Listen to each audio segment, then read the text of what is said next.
America কোনোদিনও চায় না ভারতবর্ষ একটা সমৃদ্ধশালী দেশে পরিণত হোক। এটা আমার কথা নয়, এটা হচ্ছে আমেরিকার যে বিদেশমন্ত্রী, ডেপুটি সেক্রেটারি অফ স্টেট, তিনি নিজে মুখে এই কথা স্বীকার করেছেন। তার এই কথা থেকেই একদম পরিষ্কার হয়ে যায় আমেরিকা ভারতবর্ষ সম্পর্কে কী ধরনের মানসিকতা পোষণ করে। এবং এইটা আমি কিন্তু বারবার বলেছি যে আমেরিকা এই ভারতবর্ষকে ইকোনমিক্যালি দুর্বল করার জন্য যা যা পদক্ষেপ নেওয়ার সেইগুলো কিন্তু নেবে। আপনারা শুনুন ইনি কি বলছে, তারপরে ব্যাখ্যাটায় আসছি কেন তিনি এই কথা বলছেন। India should understand that we're not going to make the same mistakes with India that we made with China 20 years ago. We are very much excited on focusing with India on these economic and commercial opportunities. And so, but again, India should understand that we're not going to make the same mistakes with India that we made with China 20 years ago in terms of saying, oh, we're gonna let you. আপনারা শুনলেন যে আমেরিকার deputy secretary of state নিজে মুখে বললেন যে 20 বছর আগে যে ভুলটা তারা করেছেন চায়নার ক্ষেত্রে, দ্বিতীয় চায়না ইন্ডিয়াকে আর হতে দেবে না। দ্বিতীয় চায়না অর্থাৎ ইকোনমিক্যালি পাওয়ারফুল আরেকটা কান্ট্রি তিনি চাইছেন না, যেইটা কিনা পরবর্তীকালে আমেরিকার হেজিমনিকে চ্যালেঞ্জ করে। আপনারা জানেন প্রথম এবং দ্বিতীয় বিশ্বযুদ্ধের পরবর্তী সময় যে ওয়ার্ল্ড অর্ডার সেটা পুরোপুরি চেঞ্জ হয়ে যায় এবং আমেরিকার দিকে সেটা কিছুদিন কোল্ড ওয়ার চলে, কিন্তু এই ঠান্ডা যুদ্ধের পরবর্তী সময় কিন্তু আমেরিকাই জেতে এবং সোভিয়েত ইউনিয়ন ভেঙে যায় এবং আমেরিকা তার পেছনে সবথেকে বড় ভূমিকা নিয়েছিল। এবং আফগানিস্তানের যুদ্ধ এবং আপনারা তালিবান তৈরি করার ক্ষেত্রে আমেরিকার কী ভূমিকা সেগুলো সব জানেন। তো এই যে আমেরিকা, এইটা কিন্তু তারা দীর্ঘদিন একটা একনায়কতন্ত্র গোটা বিশ্বে চালিয়ে এসছে।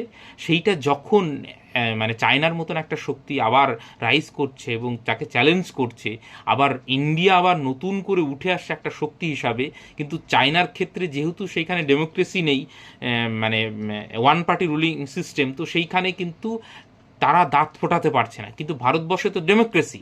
এবার জনগণ যদি এই বিষয়টা না বোঝে তাহলে কিন্তু বিভিন্ন পলিটিক্যাল পার্টিকে ফান্ডিং করে টাকা দিয়ে আপনারা জানেন যে আমেরিকা কি কি করতে পারে। এবং আমেরিকার সোশ্যাল নেটওয়ার্ক সমস্ত কিছু, আমাদের ফেসবুক থেকে এই যে আমি যে ইউটিউবে কথা বলছি সব কিছুতে কিন্তু আমেরিকার নিয়ন্ত্রণ। আমি যখনই আমেরিকার বিরুদ্ধে কথা বলি তখন দেখবেন আমার ভিডিও একদম দেখাই না, সেটাকে ডাউন করে দেয়। আমার চ্যানেলটাকে ডাউন করে দিয়েছিল। যতই ডাউন করে দিক তারপরেও এদের যে আসল চরিত্র সেইটা এই বক্তব্যতে একদম পরিষ্কার।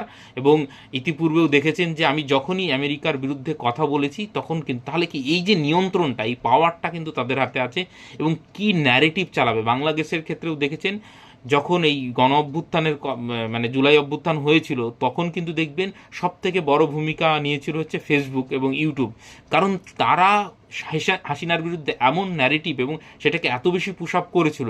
ভারতবর্ষেও কিন্তু যে কোনো সময় যে কোনো জায়গায় দাঙ্গা এবং এরকম পরিস্থিতির জন্য কিন্তু এই ধরনের যে আমেরিকান যে সমস্ত জায়ান্ট কোম্পানি সেগুলো কিন্তু পুশ আপ করতেই পারে।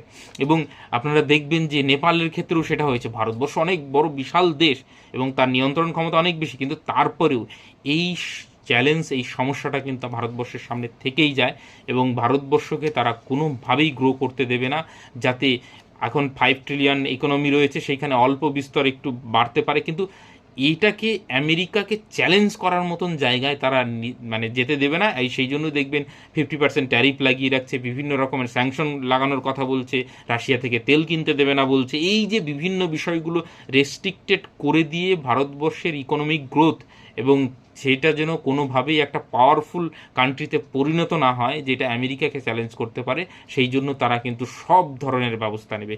আর এর একমাত্র সমাধান হচ্ছে জনগণ যদি সচেতন হয় তবেই কিন্তু সম্ভব।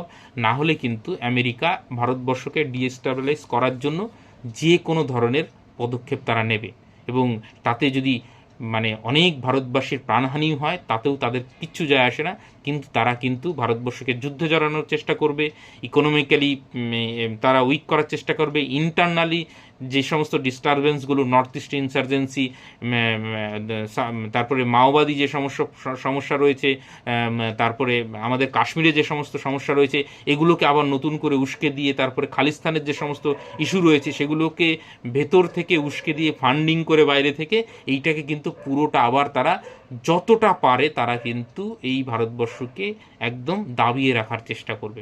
আর একমাত্র সমাধান বললাম, যতক্ষণ জনগণ না বুঝবে ততক্ষণ কিন্তু এই সমাধান কিন্তু আসবে না।